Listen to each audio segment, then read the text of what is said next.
what does building a legacy mean to you in the context of owning and running a business? Building a legacy is something that I think, and I think about it often, and I don't know if it's because, I'm getting up in middle age. I could say middle age. I turned 45 this year. To some people, they might go, oh, that's still very young. And there are days when it feels young, but I think when you think about legacy, it's a future state. It's something that's successful after you, something that still continues to go on after your involvement in it. It's the ability to be intentional in the moment with the future in mind.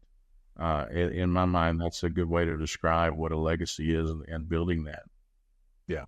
How does emotional intelligence play a role in leadership and legacy building? It's emotional intelligence. Again, it's one of those subjects that's been around, but only became popular probably 10 or 15 years ago, because people really, recognized the need for it. They said there's something missing. Nobody's having this conversation. We have the conversation about the rules, the regulations, the systems, the processes, all these things that are important.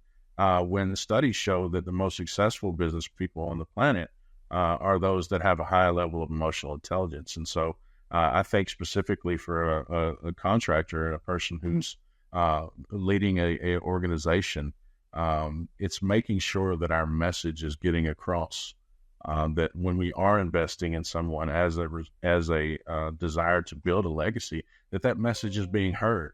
And unless we're cognizant and aware of how that message is being received, then it becomes more about what we're saying and less about people, what they hear. And in that communication piece, when we're communicating a thought or we're communicating anything, we have to be able to communicate in a way that penetrates all the scars that are built up, that penetrates all the damage that was done. It penetrates all those layers and layers that we've built up over the years. We have to be able to speak in a way and communicate in a way that gets straight through to that. And it's not necessarily how you're saying it. It's what you hear, and making sure that people are hearing what you're saying on a level that brings change. So ultimately it's important. Yeah, absolutely.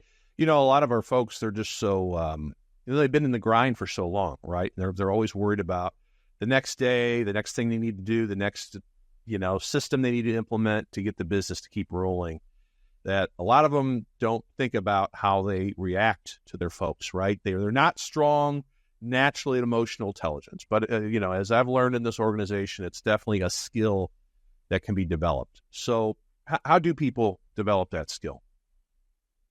Yeah, I think most people measure the result and they're confused by the result because they weren't present in the moment. And so developing the skill is something that's actually, the great thing about emotional intelligence is it is something that you can develop. It's different than your IQ. Your IQ you have and have had born with, nothing you can do about it.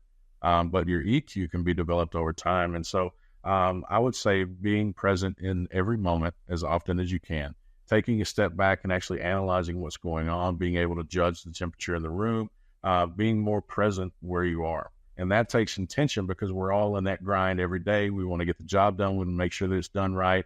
There's a lot on the line, and those pressures are there. But stepping back and taking the time to go, hey, I need to have an awareness of where I am now and how I'm coming across to people. So I think the first step is being aware of what your current state is and being open and honest with yourself and going, I need some help, or I'm not doing too bad. Maybe a little tweak here or there can help me out. But having that